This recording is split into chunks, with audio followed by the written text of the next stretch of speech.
Bom, pessoal, vamos a um vídeo aí de momento de inércia, um exercício resolvido, um exemplo, para a turma de terceiro ano de mecânica do IFMG Campus Betim. Peguei uma figura composta e eu quero determinar o momento de inércia dele em relação ao eixo X. Vou fazer só em relação ao eixo X para ficar um vídeo mais curto. Mesma situação que eu tenho para X, eu vou ter para Y. A primeira coisa que eu tenho que fazer, então, é determinar o centro de gravidade, conforme tema anterior.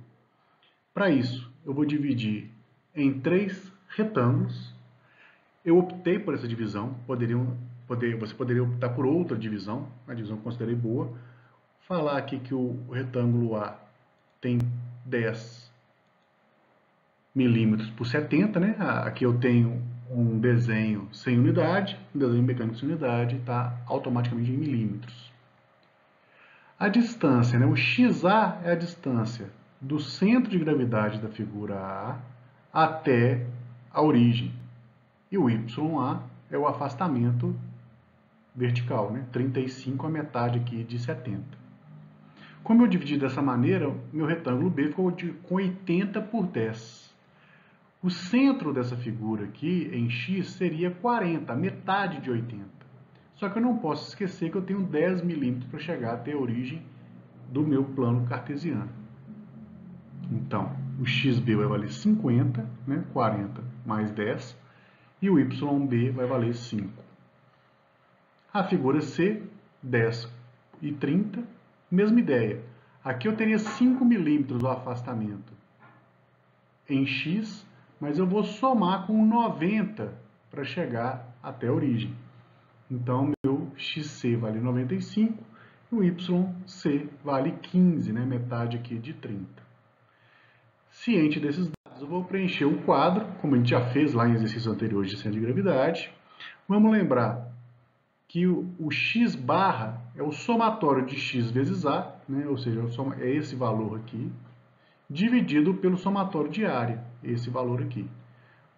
E o y barra vale, né, a razão, né, de y vezes A dividido pela área. Então, o XA meu vale 40 milímetros e o XB vale 18,3, sendo uma dízima. Bom, ciente agora do centro de gravidade, né? Dividindo já a figura nas 3 conhecidas, sabendo que o CG vale 40 e 18,3, vou marcar esse ponto aqui e vou determinar a distância DY, A, B e C para calcular o momento de inércia. Então, lembrando que o dy vai ser a distância paralela, né, ao eixo y. Por isso que se eu quero calcular o momento de inércia em relação a x, os afastamentos são em y.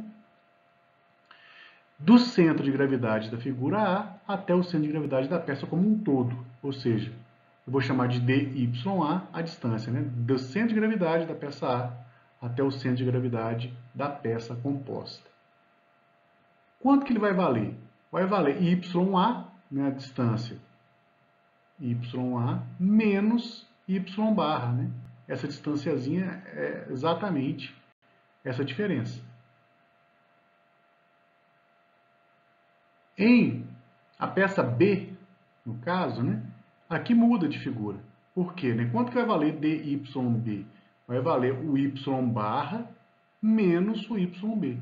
Ficou invertido em relação à primeira equação. Então, não tem um padrão para essas equações. Eu tenho que olhar a peça, ver a representação e gerar essa equação a partir daí. Mesma coisa que a peça C, né? O DYC vai ser o Y barra menos o YC. E eu achei os valores. Esses valores eu vou precisar para calcular o momento de inércia. Como que eu vou calcular o momento de inércia da peça toda? É a soma dos momentos de inércia das peças parciais, A, B e C.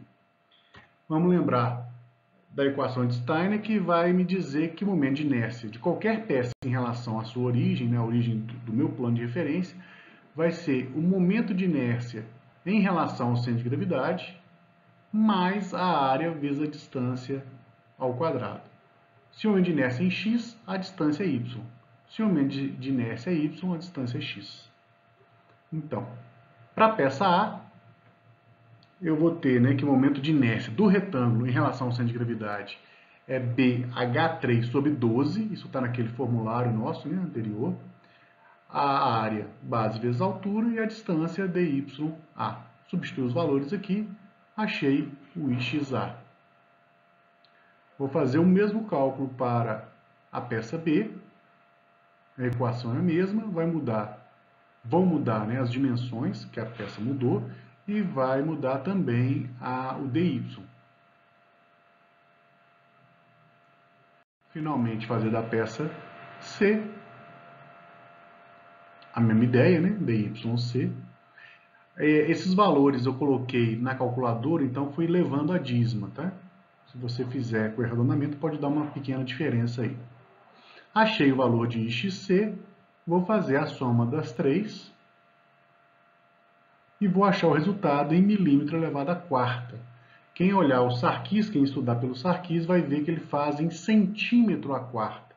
Aí é só dividir por 10.000, né? Daria 65,5 centímetros elevado à quarta. Isso aí, pessoal. Obrigado.